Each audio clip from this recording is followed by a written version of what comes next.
Rádio e TV Brasil Espírita, iluminando consciências.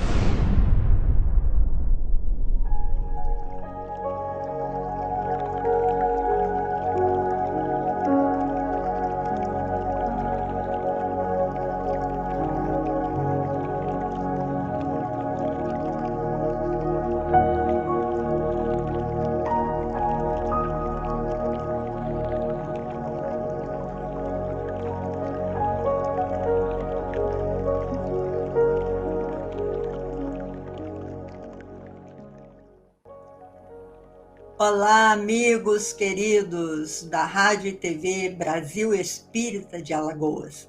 Estamos iniciando agora o nosso Poesia Expressão do Ser, nesta nova versão com a Mari e o André Luiz. E esta rádio foi criada para iluminar as nossas consciências.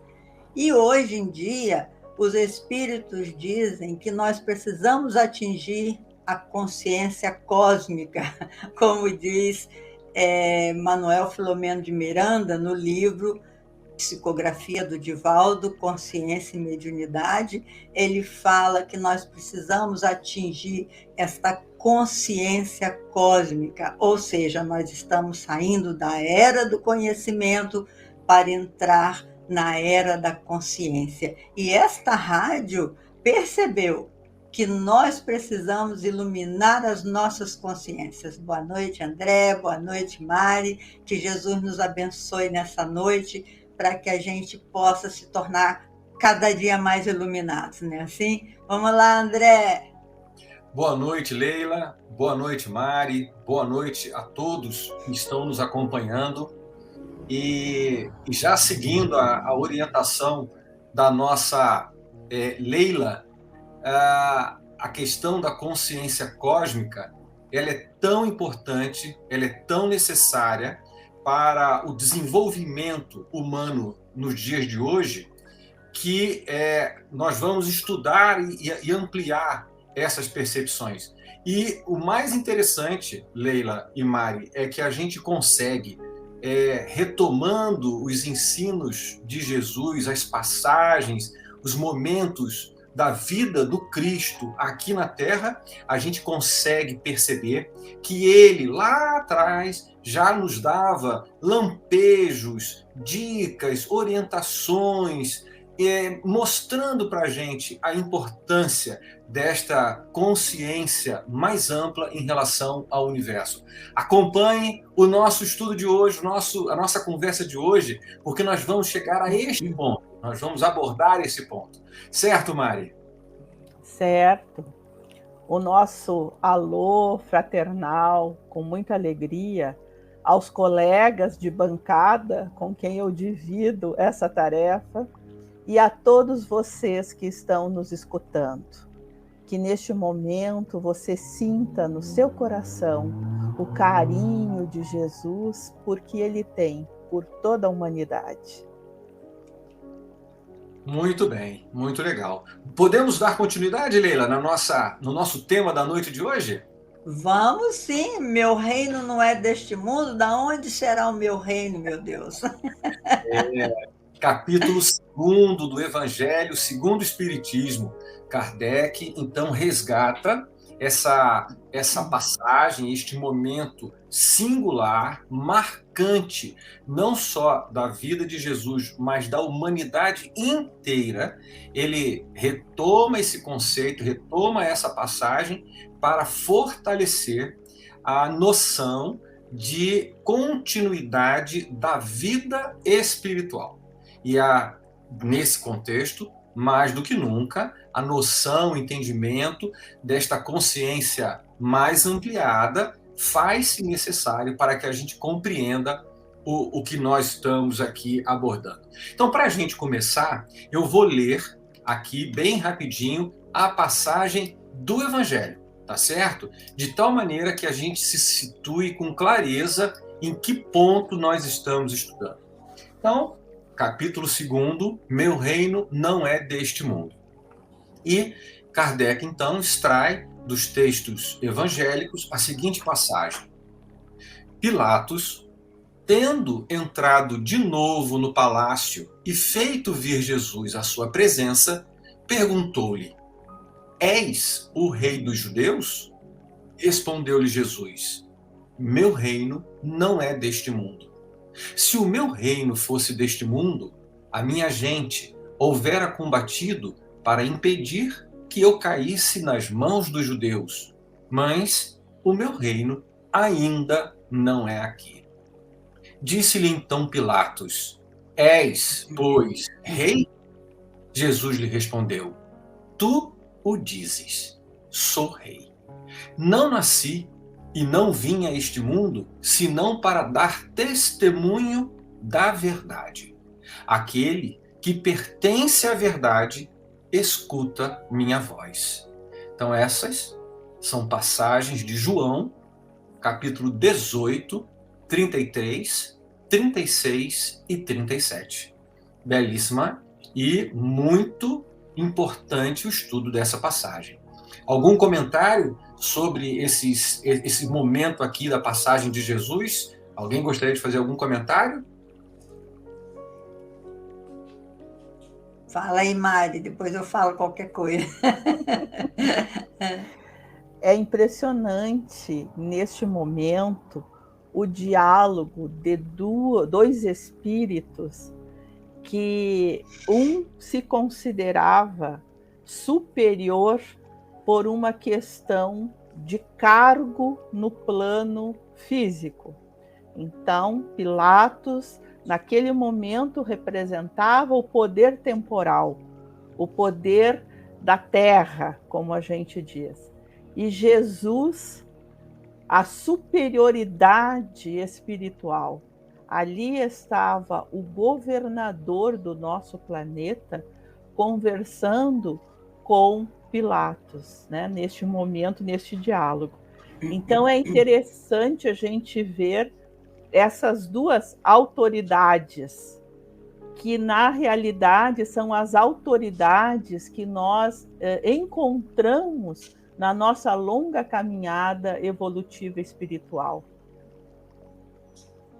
E é mesmo. E você sabe que essa passagem me sensibiliza muito, até porque quando Jesus responde, eu vim para dar o testemunho da verdade, a verdade, a gente pergunta, né? O que é a verdade? E ele perguntou isso a Jesus, o que é a verdade, segundo os livros da Amélia Rodrigues, ele perguntou, e o que é a verdade? Foi o único momento que Jesus se calou, porque não tinha como ele falar, eu sou o caminho, a verdade e a vida, porque aí ele ia parecer muito pretensioso perto daquele homem tão rude, né? Tão primitivo ainda. E foi o único momento em que Jesus se calou, porque ele veio à Terra para dar o testemunho da verdade, para nos ensinar como buscar a verdade. Porque a verdade, na verdade, é uma síntese. Na minha opinião, a gente, e também aquele Roberto Assagioli, que é o fundador da psicossíntese, ele fala que a verdade é uma síntese, a verdade não está aqui, não está acolá. A verdade é uma síntese de todo o conhecimento humano, isso é a verdade. E Jesus sintetiza isso, mas naquele momento ele não tinha como explicar para Pilatos o que é a verdade. Ele só explicou que se o reino dele fosse desse mundo, as pessoas o reconheciam, mas ninguém ali estava disposto a procurar verdade nenhuma, então o reino dele não era deste mundo, só deste mundo, né? Então é muito bonito esse diálogo de Jesus, a humildade desse rei, né? Porque ele perguntou, Pilatos disse para ele, então você é rei. Ele falou, bom, você diz que eu sou. Realmente ele é rei no sentido da meritocracia, vamos dizer, ele detinha o conhecimento, né? Então ele é rei, ele é modelo. Mas como explicar, naquela ocasião, todo esse processo da nossa escalada evolutiva, né? Muito difícil mesmo. Então, Eu vou pegar aqui de volta para a gente dar uma refletida sobre esse diálogo memorável, né? Em que Pilatos pergunta a Jesus: és o rei dos judeus? E Jesus poderia simplesmente responder sim ou não. Só que a resposta de Jesus é uma resposta complexa, a meu ver, né? Complexa, profunda e absolutamente abrangente. Vamos lembrar que não existe nenhuma palavra solta nos ensinos de Jesus. Vamos lembrar que todas as mensagens, todas as passagens constituem um sistema, ou seja, cada ensinamento está conectado a outro. A gente pode estudar as passagens a gente até deve estudar as passagens de Jesus de maneira pontual, mas não podemos, até pela consciência cósmica, deixar de olhar de maneira abrangente. Então, a resposta de Jesus, ele diz assim: meu reino não é deste mundo. Então, se a gente for analisar em termos de linguagem, quando Pilatos pergunta: és o rei dos judeus? E Jesus responde: meu reino não é deste mundo. Ele, de início, respondeu sim. Ele respondeu implicitamente: sim, sou rei. Meu reino não é deste mundo. E aí eu fiz aqui um apanhado dizendo o seguinte: bom, a primeira resposta que Jesus diz é sim, eu sou o rei, mas de forma sem causar constrangimento, como a Leila acabou de apontar, sem causar qualquer constrangimento a Pilatos. Na sequência, ele continua nos trazendo novos ensinamentos. Ele fala: meu reino. Ora, se Jesus responde meu reino, significa dizer que ele era rei e que ele possuía um reino.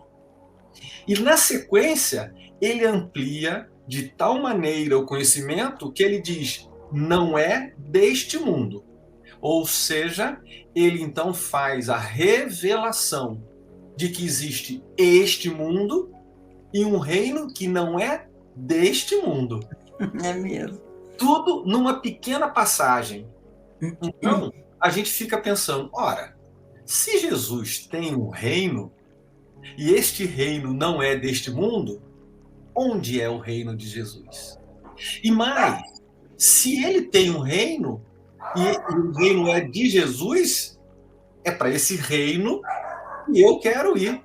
Então, ele, com uma absoluta capacidade de síntese dentro do contexto da verdade, ele então diz: meu reino é outro mundo. Ou seja, nesta hora, neste momento, de forma clara, nos momentos finais, Jesus revela a vida futura.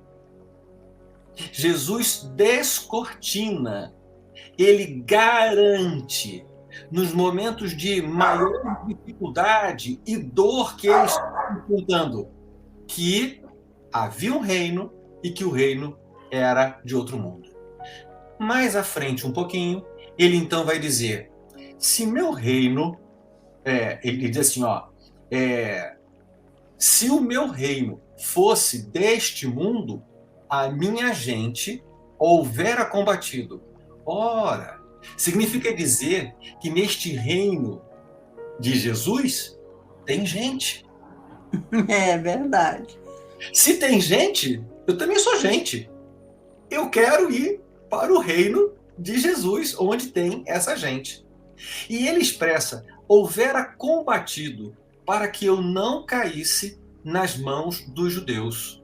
Então veja que lá é como se a verdade fosse um conceito tão claro, tão aberto, que ela seria o argumento mais simples para que não houvesse o mal, para que ele não caísse. Então veja que Jesus, na sua capacidade de síntese, nos traz uma grande revelação. E a gente vai, ao longo, quero passar a palavra para vocês, para a gente discutir, porque lá na frente, esta percepção vai, de alguma forma, invadindo a complexidade psicológica de Pilatos. Porque logo depois, Pilatos, quando reencontra o Cristo, nessa hora já flagelado, já com a coroa de espinhos, Pilatos olha para ele e diz: eis o homem. Tá certo? Então a gente daqui a pouquinho vai conversar sobre essa passagem, eis o homem. Quero ouvir vocês, quero ouvir vocês. É o cara, é o cara.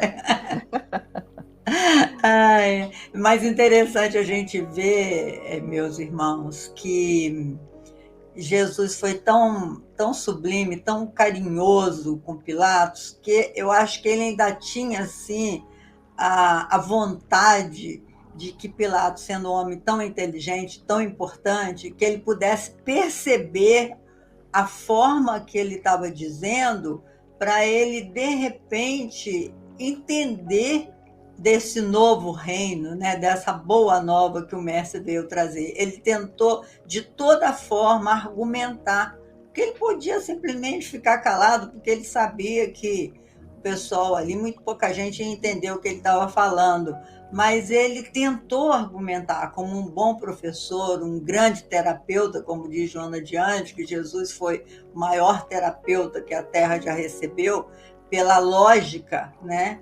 Ele trabalhava a lógica e, como disse o André, não tem palavra perdida, não tem frase que não foi pensada. Então, ele tentou, nesse diálogo, ele tentou falar não só para Pilatos, mas para a inteligência humana. Qualquer pessoa que pudesse pensar ali ia fazer as perguntas que o André falou. Bom, então, se ele é rei, se existe um reino, se nesse reino tem pessoas, onde fica isso, né? Ele tentou, de alguma forma, convidar aquelas pessoas que estavam ouvindo e convidar nós todos para a gente pensar. Nós somos seres inteligentes, nós temos vontade, nós podemos planejar o nosso amanhã, e desde sempre, desde quando a gente entrou na condição hominal, que a gente pode planejar o nosso amanhã, que a gente pode escolher. Então, naquele momento grandioso da Terra, ele estava ali, sofrendo tudo aquilo e ainda argumentando. Olha, gente, não é só aqui. Existe o mundo lá fora, existe um reino, existe tanta coisa maravilhosa. Essa consciência cósmica que eu falo, nós estamos fazendo um programa que é do Camille Flammarion, Pluralidade dos Mundos Habitados. Então, eu fiquei muito impressionada essa semana que eu fui pesquisar quantos satélites tem hoje, né? Esses planetas maiores que faz parte, são nossos vizinhos no sistema solar. Eu fiquei impressionada que, na época de Flammarion, Júpiter tinha 8 satélites. Agora, na nossa época, com esses 2 telescópios enormes aí, já identificaram 95 satélites em Júpiter, 83 em Urano. Então, você vê que é uma coisa tão grandiosa a gente falar de reino, e nós sermos herdeiros de Deus, que, gente, é emocionante você pensar nesse discurso de 2000 anos atrás, onde o mestre tentava mostrar exatamente isso. Gente, vocês são inteligentes, pensa comigo. Eu não vim aqui para esse mundo, eu vim aqui para cumprir uma missão, trazer a verdade, testemunho da verdade. E o meu reino é daqui. Então, assim, e por que a gente não entendeu nada, né, André? Posso trazer 2 questões complementares à fala da Leila? Pode e deve. Há 2 situações nessa fala de Jesus, né, que me leva a refletir. A primeira delas, vocês 2 já falaram, é essa maestria com que Jesus utilizava as palavras. Nenhuma palavra está solta no contexto. Então, ele tinha uma inteligência que ele colocava as palavras certas nos seus devidos lugares, né? E eu sempre penso que Jesus, ele falou para a eternidade. Então, às vezes a gente imagina que Jesus está ali naquele diálogo com Pilatos e está falando isso para aquele momento. E, na realidade, eu entendo que Jesus está falando para nós três e para todos nós que estamos nesse momento conectados. Esta fala de Jesus, ela é atual, mesmo que ela tenha sido formulada há 2000 anos atrás, mais que isso, ela continua sendo atual. Porque mesmo hoje, esta fala de Jesus não é compreendida, né, Leila, por muitas pessoas.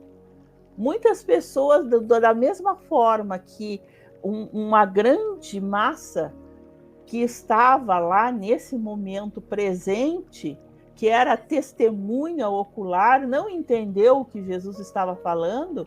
Nos dias atuais, em 2023, tem gente que ainda não entendeu também. Então, a fala de Jesus, ela é atemporal. Ela serve para muitos períodos da humanidade. E a compreensão desta fala, do sentido, ela se dará conforme a nossa consciência vai evoluindo. Então, quanto mais consciência, mais compreensão a gente tem da profundidade do que Jesus nos disse. E a outra questão que eu gostaria de levantar, que é a frase final que o André comentou, né, que ele vai falar a respeito do reino, mas ele termina essa frase dizendo: mas o meu reino ainda não é aqui. Então, quando ele diz essa palavra ainda, essa palavra, pelo menos para mim, me enche de esperança. Porque se por hora eu não posso estar neste reino com Jesus, ele não fechou a questão. Ele disse ainda, mas isso significa que tem chance. Nós temos chance de participar desse reino.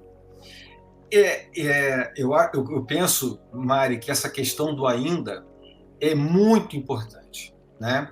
Primeiro porque aqui estamos e não teria o significado, a importância, se a mensagem de Jesus fosse uma mensagem separatista, exclusivista, os daqui e os de lá. Eu entendo que a universalidade do ensino de Jesus guarda exatamente a profundidade de alcançar indistintamente a todas as pessoas. E quando essas pequenas palavras são ali colocadas, reforçam ainda mais. Porque, veja bem, em outra passagem, ele diz: há muitas moradas na casa do Pai. Eu me vou para preparar-vos lugar. Então, ele, ao mesmo tempo que, numa determinada passagem, ele fala: eu vou preparar o lugar, meu reino não é deste mundo, ele também não deixa de abraçar, de trazer a esperança para aqueles que ainda estão aqui. Então, veja que todos somos amparados, abençoados pela providência divina, pela palavra misericordiosa do Cristo. Ninguém vai ficar para trás, ele já nos avisou isso. Eu vou aproveitar aqui e dizer o seguinte: quando ele conversava com Pilatos, né, no finalzinho ele diz assim: aquele que pertence à verdade escuta a minha voz. Essa passagem, ela é quase que uma, sem ser uma pergunta, mas ela é uma afirmativa, que ela é reflexiva. Porque no momento em que Jesus fala isso, cada um de nós faz a si próprio a seguinte pergunta: eu escuto a voz de Jesus? Uhum. Eu consigo escutar Jesus? Porque se eu consigo escutar Jesus, eu pertenço à verdade. Então veja que Jesus, ele coloca e ao mesmo tempo ele estimula, como educador, como aquele indivíduo que sensibiliza cada um de nós aos movimentos próprios, internos da alma, em busca da melhora, em busca da verdade. Então ele deixa esta porta aberta. Quem ouve a minha voz, quem escuta a minha voz, pertence à verdade. Então venha escutar, venha ouvir na rádio, venha escutar nas palestras, nas casas espíritas e abrir os ouvidos da alma para que você possa escutar Jesus. Tá certo? Escutar a natureza, né, André? Escutar a natureza. A natureza fala o tempo todo de Deus. A gente que não quer ouvir, né? Mas a natureza é a voz de Deus dentro da gente. E Jesus também falou em parábolas. Ele contou 48 parábolas, como diz Caibar Schutel. Dessas 48, 13 foi sobre o reino de Deus. Então, ele fazia umas analogias para levar as pessoas a pensar. Hoje em dia, esse grande educador Rubem Alves, ele diz assim: educar é ensinar a pensar. E Jesus, o tempo todo, ele nos convidava, como você disse, a refletir, a pensar. Ele nos convida o tempo todo ao pensamento, porque é através do nosso pensamento que a gente se vai autoiluminar, né? Não tem outro caminho. Então é isso. Bom, vamos dando continuidade aqui no nosso estudo. A gente pegou no capítulo 2º do Evangelho a passagem do Evangelho de João, no capítulo 18. Mas se a gente avançar um dedinho mais no capítulo 19, nós vamos encontrar a seguinte passagem.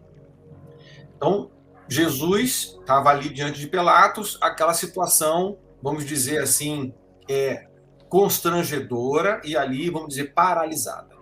E aí João descreve: Pilatos mandou então flagelar Jesus. Os soldados teceram de espinhos uma coroa e puseram-lhe sobre a cabeça e cobriram-no com um manto de púrpura. Aproximavam-se dele e diziam: salve, rei dos judeus, e davam-lhe bofetadas. Pilatos saiu outra vez e disse-lhes: eis que vou-lo trago fora, para que saibais que não acho nele nenhum motivo de acusação. Aparecendo então Jesus, trazendo a coroa de espinhos e o manto de púrpura, Pilatos disse: eis o homem. Bom, quando a gente para pensar nessa passagem do eis o homem, primeiro, Jesus não falou nada, mas certamente a grandeza da sua alma sensibilizava todos ali ao redor, a tal ponto de tirar espontaneamente de Pilatos uma manifestação. E quando Pilatos diz: eis o homem, vamos lembrar que é muito mais amplo do que simplesmente dizer: eis o condenado, eis Jesus. Ele não falou: eis aqui o acusado. É como se ele tivesse diante do maior modelo de ser humano, de alma, de espírito, presente até hoje na Terra. Era como se Pilatos reconhecesse naquele instante que ali estava a humanidade. Não simplesmente eis o homem, mas eis o homem da humanidade. Ele poderia dizer, eis o Filho de Deus, eis o Espírito mais elevado. Ele então optou por referenciar o Cristo, dizendo, eis o homem, como sendo o maior homem de todos os tempos. Então, se Pilatos, naquele momento, sensibilizado nos recônditos da sua alma, expressa, por mais confusa que estivesse a sua mente, ele deixa escapar uma admiração, um reconhecimento. Eis o homem. É bonito, é poético. Eu não gosto muito de recordar o flagelo de Jesus, não. Me dá assim, uma certa dor. Eu tenho a impressão que nós todos trazemos essa culpa da ignorância, né?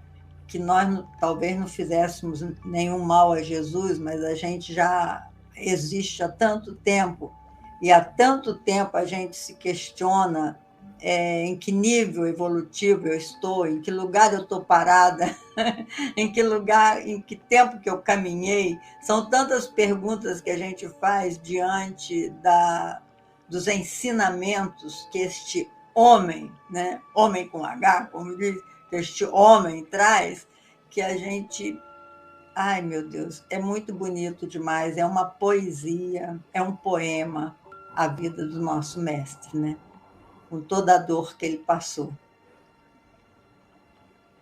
E é um momento em que Pilatos, ele vai, então, mostrar que, minimamente, porque a gente não sabe até que ponto este espírito que nós conhecemos como Pilatos conseguiu entender a mensagem de Jesus, mas a gente pode fazer, né, conjecturas. Ele era um homem inteligente, ele era um estadista, e ele, então, naquele momento, ele enxerga a grandiosidade daquele ser que está ali na frente dele. Ele já tinha percebido isso desde o início, quando ele diz que ele não vê nenhum crime para que Jesus fosse condenado. Ele não enxerga nenhum crime ali. Então, ele, analisando aquele contexto, este espírito entende que ele está diante de uma situação cujo protagonista é diferenciado. Ele percebe isso. Creio eu, né, que a gente está fazendo conjecturas, creio eu que nós não podemos também retirar o plano espiritual que estava junto naquele momento, e talvez a sensibilidade de Pilatos, enquanto um espírito, ele tenha também se abastecido destas intuições do mundo espiritual que estava no seu entorno. Mas ele reconhece a grandiosidade de Jesus, porque ele não usa nenhum termo pejorativo, e poderia. Ele era, enfim, a autoridade máxima romana naquele momento.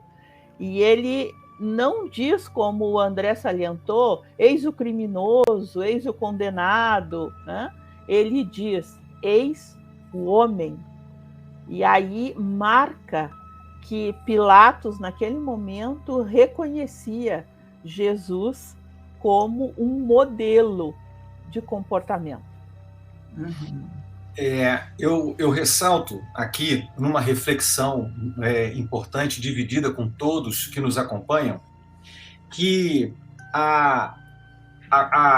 as dúvidas, a complexidade racional, a forma de conflito que existia em Pilatos, dizendo: nada encontrei que acusasse, mas vocês querem que ele seja crucificado. Ou seja, mais ou menos, muitos de nós, diante das dificuldades da vida, em que a gente tem dúvidas, né?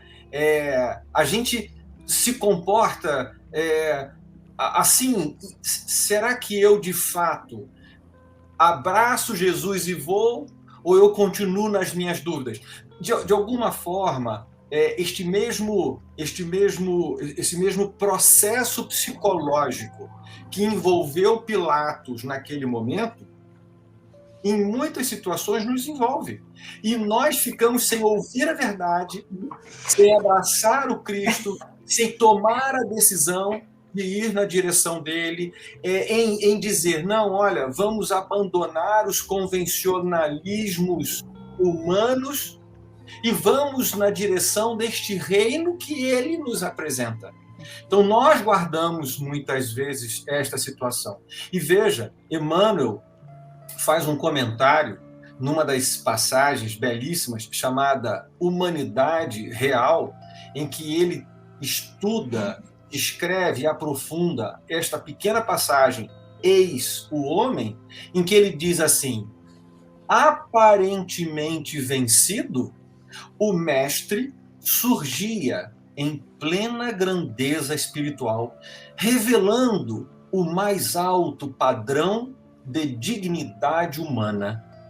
Rememorando, pois, semelhante passagem, recordemos que somente nas linhas morais do Cristo é que atingiremos a humanidade real.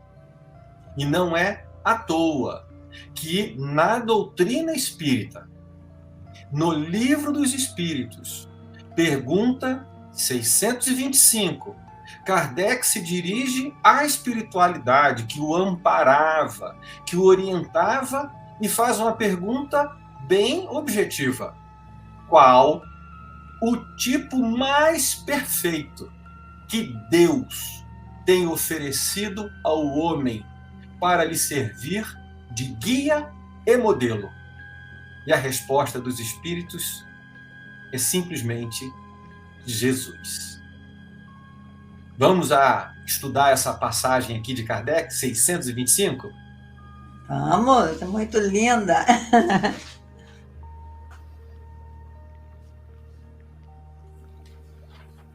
O modelo, né? O modelo e o guia. Eu gosto de pensar que o modelo é aquele espelho que nós temos que olhar e nos identificarmos. Então, Jesus, para todos nós, as atitudes dele, e neste momento em que nós estávamos comentando frente ao seu julgamento, ele tem uma atitude que nós ainda não conseguimos. Às vezes uma pessoa utiliza uma palavra um pouco mais contundente conosco e nós nos magoamos, nos ferimos. Jesus foi ferido fisicamente.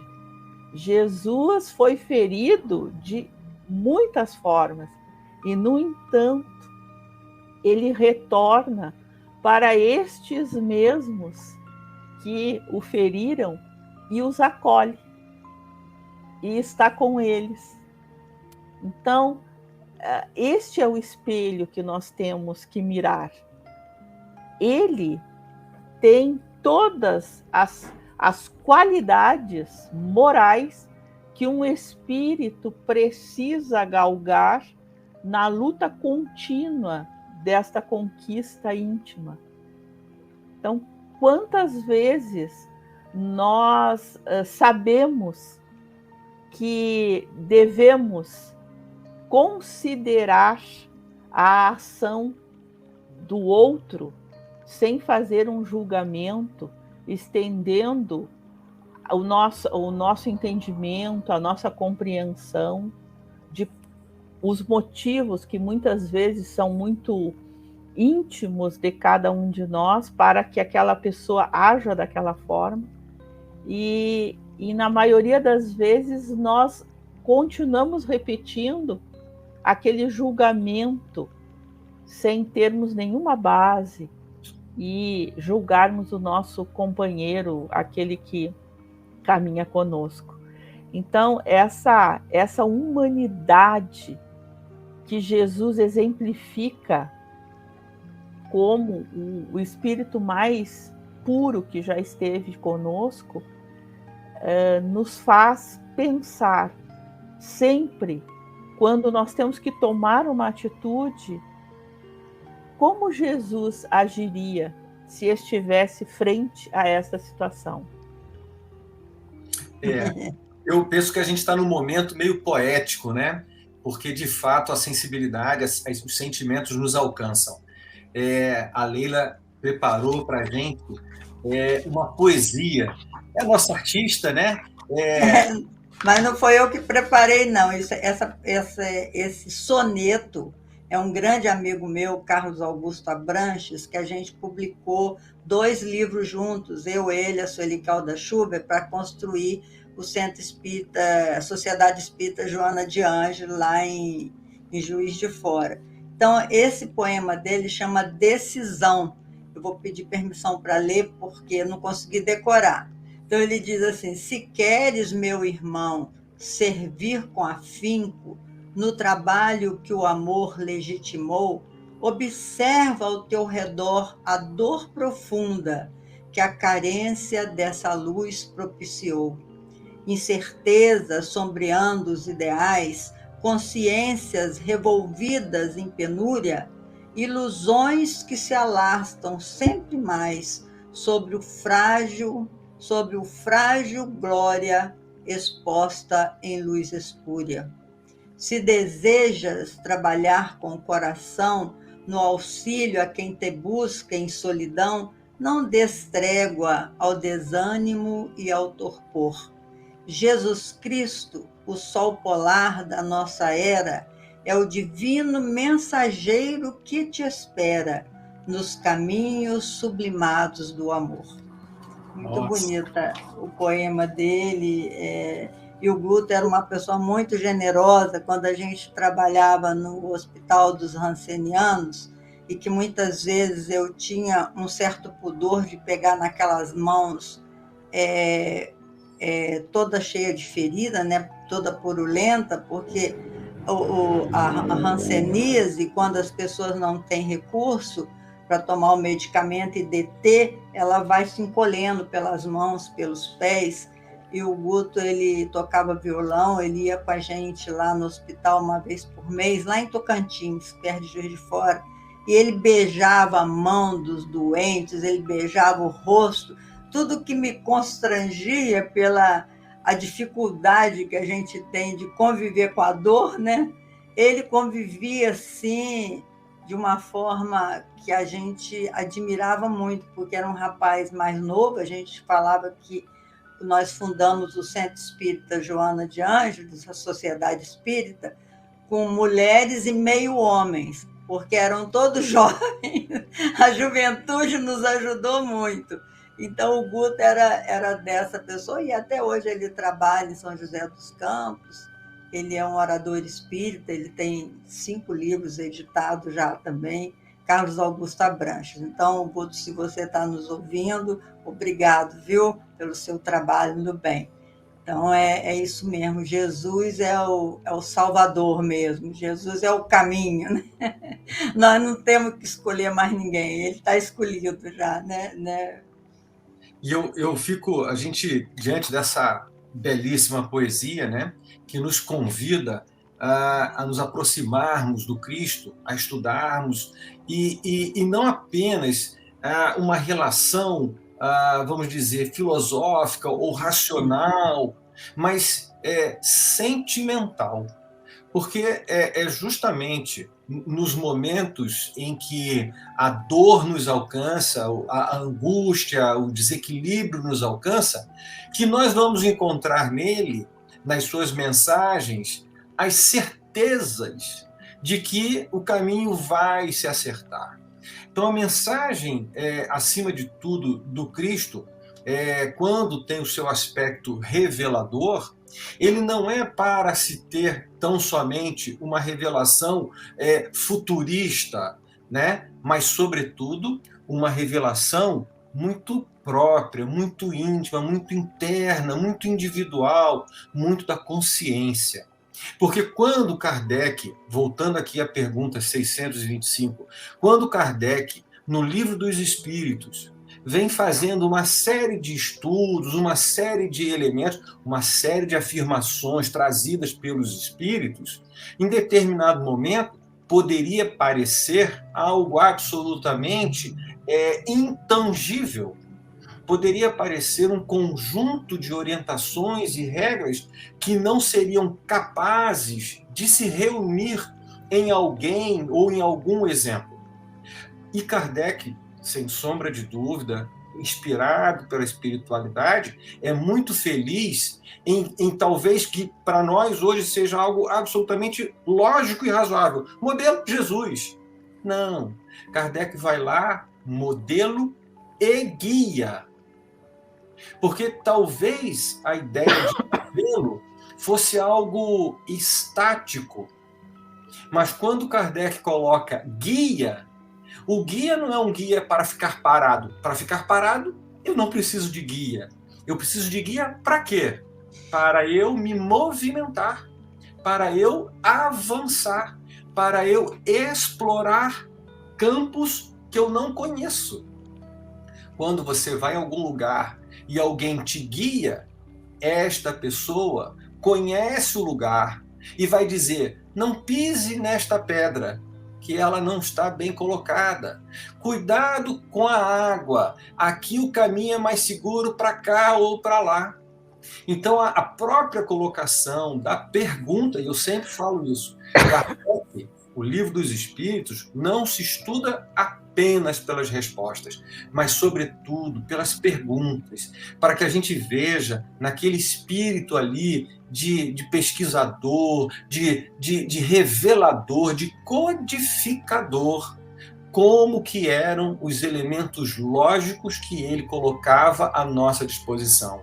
E a resposta dos nossos amigos espirituais, trazendo como Jesus o modelo e o guia, nos dá uma perspectiva de avanço muito bacana e muito segura. Então, assim, eu penso que a gente, já chegando, né, no entardecer desse nosso maravilhoso encontro, eu penso que a gente cumpre um papel importante de tão somente reconhecer Jesus. Essas são as minhas palavras finais. Reconhecer, ouvir e ter como modelo e guia o Cristo. Muito bom, né, André? Eu fiz uma certa feita, eu fiz uma poesia, mas depois peguei a música do Padre Zezinho, e a poesia fala assim: busquei na vida ser feliz a todo custo, me perguntando o que aqui eu vim fazer, de onde vim, para onde vou, saber por que aqui estou, e tanta dor busquei compreender. Conheci um grande professor que explicou os caminhos do amor. Ele demonstra que nós todos somos livres. Melhor destino é possível construir. É só viver com mais amor, abençoando até a dor, porque com ela se pode evoluir. Conheci um grande professor que explicou os caminhos do amor. A caridade é o maior dos mandamentos, porque Jesus se faz presente em cada irmão. Allan Kardec, o professor, a extensão do seu amor modificou meu pobre coração. Hoje eu canto a minha liberdade, estudando com carinho a verdade. Então fica aí uma dedicatória a Allan Kardec nesse mês de abril, né? Que é o mês do aniversário do Livro dos Espíritos, e é esse grande professor que eu me curvo, porque ele me pegou pelas minhas mãos e me levou até Jesus. Foi Kardec que me mostrou Jesus. Muita paz para todos, meus irmãos. Estou me despedindo também e passo a palavra para a Mari para a gente se despedir. Depois dessa bela poesia, eu só gosto de dizer que bom que nós já estamos compreendendo melhor o nosso mestre, o nosso guia. Depois de séculos perdidos, nós nos encontramos e que isso seja definitivo nas nossas existências. Obrigado, Leila, por essa poesia lindíssima, nesse dia tão significativo, 18 de abril. Estamos hoje comemorando a chegada da doutrina espírita e o quanto ela fez sol nas nossas existências. Às vezes eu me pego pensando, se eu não estivesse dentro dos estudos da doutrina espírita, será que as minhas escolhas teriam sido melhores ou piores? Fica a dúvida, mas eu tenho absoluta certeza que, tendo Jesus como guia e modelo, nós só poderíamos pensar em atitudes muito mais dignas do que já praticamos no passado. Então, Leila, sensibilizada com as tuas palavras tão belas, eu gostaria de agradecer esses momentos que passaram tão rápidos. Quando o André disse que já estava terminando, quase que eu fiz, porque está tão bom. Obrigada, Mário, obrigada, André. O nosso sentimento é realmente de profunda gratidão, porque toda vez que nós nos reunimos para falar do Mestre, é como se a nossa alma se enchesse de muita alegria e de muita esperança, né? Muita paz para todos e muito obrigada. Muita paz a todos, uma boa noite. Boa noite.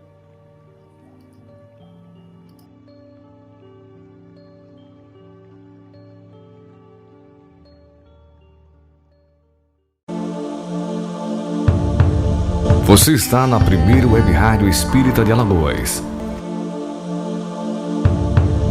Iluminando consciências. Rádio Brasil Espírita.